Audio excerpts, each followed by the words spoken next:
Hello and welcome. Welcome to Chats with Taboka. It's me, Taboka Duduzile, and I'm happy to have you here. It's been a while since we had a chat on issues of life. So, on this channel, we basically talk about things that I've experienced, things I've been through, things that affect me in my life. So, motherhood, running a home, parenthood, um, faith, and so on and so forth. All of that shazazz. So today we are, so if you're back, welcome back. If you're here for the first time, welcome to you. It's lovely to have you here. We will jump right into this topic. As you can see in the title, today we are talking about maids, helpers, nannies, cooks, whatever you would like to phrase it as. Ebenezer, you're my stone of help. Faithful God, you've done what no one else can tell. From the start, you have carried me through. Ebenezer, all my praises to you.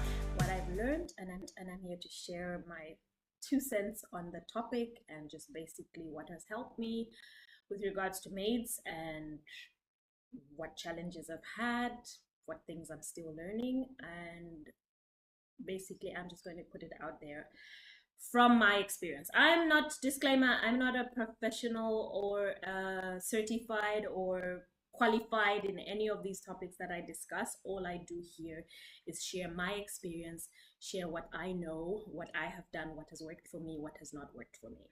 That's what happens on this channel. So if you like it, please go ahead and click subscribe if you haven't. If you like it, if you don't, please don't be forced to. But let's get right into our topic. So, maids. I'll give a little background. I live in a country called Zambia in Africa. If you're watching this from wherever and you don't know where I'm from, that is where I'm from. And I would say getting help is fairly common and normal. And this is a relative term and it's different based on each home, but I can call it affordable, and I think generally people can call it affordable for the most part, because you will find almost every home, at least 80% of the homes in Zambia have or can afford to have a helper, a maid. Unlike in the West, where it's such a cost, it's almost very expensive for most people. I'm sure there are people that can afford it, but you would have to be like really rich or from a certain class for you to afford help. In my country, almost everyone can afford it. Okay, so that's a little background. What then changes is I'll give some categories. So is whether you can afford to have one or you can afford to have more than one. So we all have, okay, now that we've put that background out, we all have that friend that has found that perfect helper, someone who they call a sister. She's like a sister to me. She's like a big sister, or she's like a little sister if she's really young or she's older than you. She's like a mother to me, and they have found that lovely woman who is just perfect for her family, works so well, loves the children if there are children in the home. If there are no children, she just works perfectly, and that is great. And I do have one person who's like that. I've had her for years and she's been awesome, and yeah, I just love her. So we all have that friend who says they have someone who has worked for them for such a while and is perfect. Then we also have our horror stories of people who have helpers who have just done the worst and worst, and we have seen videos online of helpers and nannies and whatnot who just do the worst things ever. We've seen people put CCTV cameras in their homes, and we've seen being treated and abused by these helpers. So there's so many stories. There's positive ones, amazing success stories, but there's also very sad ones. We've had people who found their houses wiped out clean by their helpers. They've found this person has just disappeared with their television, with their stuff. Their house is empty. So much positive, negative. There is so many stories and whatnot. So then you're going, should I listen to this? Should I listen to this? What do I do? Do I just take care of my own home and not have a helper? So from my experience, I've been through everything, but I've spent time with a helper, without a helper, with multiple helpers, and you name it. So I think I can share a little something about it. Let's get into it.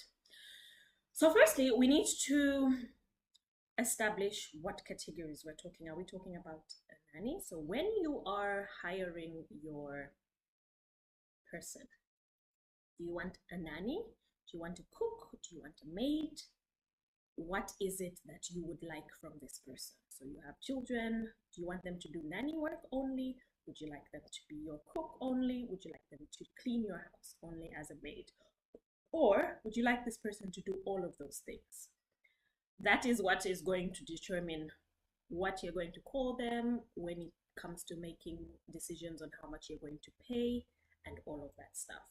Then a subcategory, you have to establish, do you want this person to work full-time? Do you want them to work part-time? Do you want them to live in your house? Do you want them to commute coming from their home? Or do you want them for piecework? So piece jobs, which are just specific. So please come and do some washing. Please come and do some ironing. Please come and do some nanny work, childcare. Please come and do some cleaning just for today. And then I don't need you tomorrow and whatnot. That's piecework. And then we have to establish as well, what type of home are we talking about here? So is this a single person who lives alone, who wants a helper? Because the work is different if that's the kind of house we're dealing with. Is this a single person who lives with housemates? Are you all just singles and you live together? Is this a single person with a kid, with a child? Is this a single dad or a single mom, just themselves and their child? Is this a mom and dad with kids? Is this a full family, mom, dad, kids? Is this a husband and wife without children? Just the two of them? Is this a husband and wife with dependents, who we can basically call children, or maybe they are older? Is this a mom, dad with children plus relatives in the home, which is fairly common in an African home, for people to live not just a nuclear family but extended? So you'd have people keeping cousins, young sisters, young brothers. It's very common in Africa, in Zambia as well. So this is nothing strange. So those are the things we need to consider. Category, type of home. Before you get your helper, you need to establish, what are we dealing with here? Household dynamics. So when we've established what type of home we're dealing with, there are different dynamics in each home. So sometimes you have the mother at home. I am that kind. That's my kind of home. I work from home. I work online. So I have the privilege of working in my house. I have my office here. So I spend my days in my home 24/7, unless when I have to leave or I'm working outside my home, but I basically work from home. Do you have both the mother and the father, or the wife and husband, if it's a home where it's a couple living at home, working from home? So do you both have a home office or home offices, and you both work at home? Perhaps you both don't go out of the house to your offices, but you do your jobs in the vicinity of your home. So in your yard, you have your offices. That's another dynamic. Is this a home where both the mother and father, the husband and wife, go out of the home and go to work the whole day, which is the most common one in Zambia? Not many people have the privilege to work from home, because most jobs will expect you to go to the office. So if they both go, this is the most common one. Do you have little children in your house? Are your children maybe under 5, under 10? Are they babies? Is there a baby in the home? Newborns? Maybe you have under 2 children, maybe a little baby, months old, newborn, 2-year-old, 1 year and some months. Or do you have older kids who are at school the whole day, daycare or nursery school or primary school or even secondary school, and the children are out the whole day? So all of those things have to be considered. What are the dynamics of that home. So when you're thinking maids and whatnot, do not generalize things. We cannot all do the same things because our home dynamics are totally different. So all these things have to be put into consideration. Job description. What do you need this person to do? What do they have access? Do they have no restrictions and all access? Is this someone who is going to go all out doing absolutely everything? So if it's a single person, is this person cooking, ironing, washing, cleaning every single corner of your room? Are they folding your clothes? Are they picking what you're going to wear to work? Are they packing your gym bag if you have to go to the gym? Are they doing every single detail of what you need? You basically say in the whatever, I need this for breakfast, I need this for lunch, I need this for dinner. Are they cooking are you basically just living in that house and this person is doing absolutely everything? You need to establish that. Or are you giving them some access and not everything? If you're married, you say, I do not want you to clean my bedroom because I just don't give you access to my personal space. I don't need you to cook. Perhaps maybe you're not working from home as I work from home, but maybe you're just staying home. So probably a staying home mom. And you say, I love to cook for my family. I love to cook too for my family, by the way. And you say, I do not need you to cook, but I need you to clean, but don't clean my bedroom. Don't iron my husband's clothes for whatever reason. Don't cook. Whatever it is that you do. So what is the job description? So when we've established all of those things, I think those are the main categories and things. Then you can now discuss how much are you going to pay this person. So I think our law in Zambia gives like a minimum wage, which I think now should be 1,300 or 1,400. So then you start there and move up based on these things we just discussed. What is it you want from this person? So we cannot put a seal on it and say, this is what everyone should pay. No, we can't. Also because it also depends on your job, on your location, on your size of house.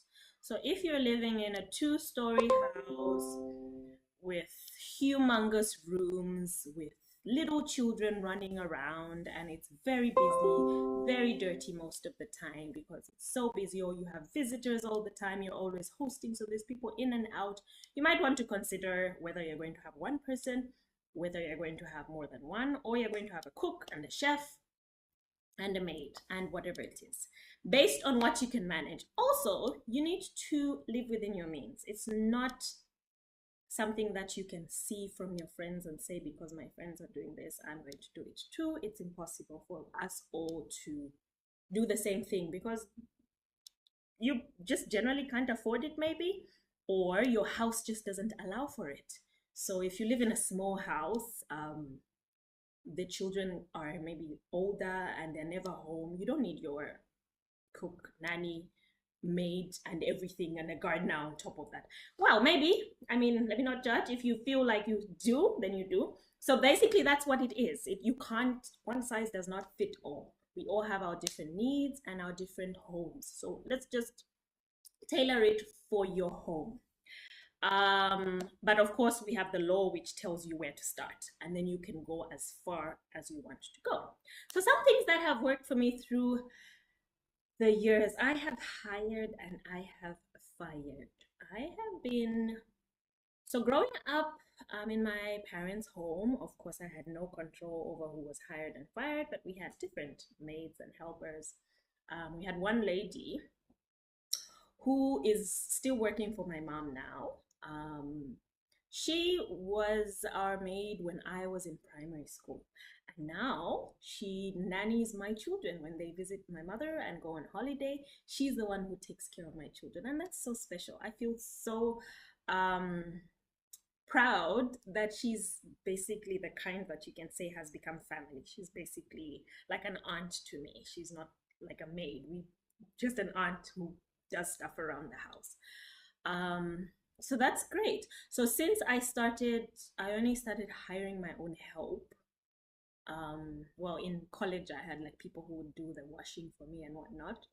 Uh, Spoiled Kasuli. Yeah, my dad used to send me money. I would call, Daddy, I need money for someone to wash my clothes because I'm studying. Oh, bless him. Um, is basically when I got married. So, which is 10, 11 years ago. I've had so many helpers I can't even count. So I initially had my first maid.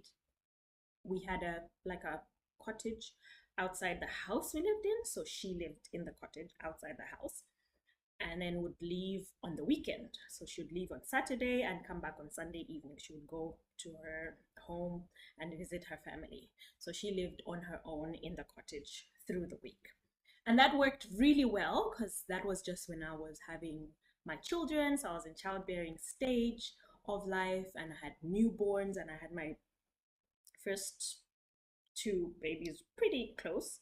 So I had little babies in the house. So she was there most of the time, and I was working, and I was doing school, and I was running business. So I was very busy. So it was very useful for me to have her living there, because if I need to leave the house early in the morning, she was already there. So that worked perfectly for that time of my life. So as I'm saying, look at the time of your life, look at what you need and what you don't know. I have friends I know who have their help living inside the house. If you're the kind of person that doesn't mind that and you're okay with that, then that works for you, and do that, and you're able to handle it. Good for you. I'm not the kind that can handle that at the moment, and I wasn't even then, because then our house is not so big, like where you have a huge corridor and many rooms, and it's a humongous house, and you can still have your space even if you have someone in the house. It's not that kind of house. So I love my space, so I can't handle that. I can't manage that. So think of whether it's something you can manage and then do it. So I know people who also have help that do absolutely everything. So that's from making your personal bed, picking out the clothes for you, more like a personal assistant, I would think. I mean, if she has to pick out my clothes, I would call her my personal assistant. But what you should know is, when you get that kind of description of work, please be ready to pay them for that. I think the problem comes in, and maybe now I can discuss problems that come in with helpers, is when your expectation and their expectation are not met. So this helper, you do not explain everything in the start of what you would want them to do, which is what we discussed earlier. Are you doing full-time work? Are you doing part-time work? Please, as you hire, be clear. What is it that you want this person to do? Explain everything from the start. I need you to do full-time work. I will ask you to do this, and this is how much I am willing to pay you. Is that okay? And also, when you're giving those, think about it beforehand, because most of the time someone is desperate to get a job and they're going to say, yes, it's okay. And then when they start work and they hear from their friends or hear this and hear that, they're like, no, this actually is not enough. Be open enough to explain everything. And as much as you can, something I've learned through the years is explain as much as you can at the beginning. So do not say, you're going to do this, and then as they work, you see, oh, there's actually extra time. They're actually just sitting and chatting, and there's time for this. And then you start adding responsibilities. Even if those things are worth the pay they have, the fact that you're adding them later, in her mind, she's saying, I was only doing this much, and now she's adding more. So she needs to pay me more for those additional things that she's adding. So explain as much as you can from the start. That's going to help you. That's going to keep you safe, keep everyone happy. Give expectations from the beginning. I will explain everything, even things my helper won't do. So I know my helper won't clean my bedroom, and she won't pick out my clothes for me and whatnot. But I will say, this is what you're going to do, this is what you're going to do, this is what you're going to do. You're going to iron, you're going to wash, even if you have a washing machine. You tell her you're going to wash, because there will be days, right now, that we have load shedding, and on that day you need her to wash. And then she's going to say, but you told me, you did not tell me I'm going to have to wash. It was not part of my job description. And then she's going to demand for more. And then we start having those problems. So explain as much as you can from the start. Make expectations clear. If you don't want her to take care of children, tell her from the start, I have a nanny. This person is going to deal with children only. And when you hire that nanny, say your job is to take care of my children only. There's a bit of noise. I'm just going to pause and have to come back. So to avoid problems, make expectations clear. And if you have to add anything, expect the risk of this person getting offended that you're adding jobs that you did not explain in the first time. So there's a little thing that you do not want to go through that I've learned through the years. Explain and give expectations at the beginning. Right at the beginning, explain as much as you can. Number 2, whether you're getting your help from a maid center or not, or from a relative or from wherever, with experience, without experience, do your training, do your teaching. I once, at some point, used my long-term helper to teach my new helper. So she's been with me, she knows what I like, she knows how I run my home. So I used her because I did not have time to do it myself, to teach the new girl that I was hiring. So she basically explained to her, this is how she likes things done in this house, this is how you take care of the children, this is how you cook this and this. And she did the training for me. But basically the training has to be done when I have time, which is why it hurts me so bad when I have to let go of a helper.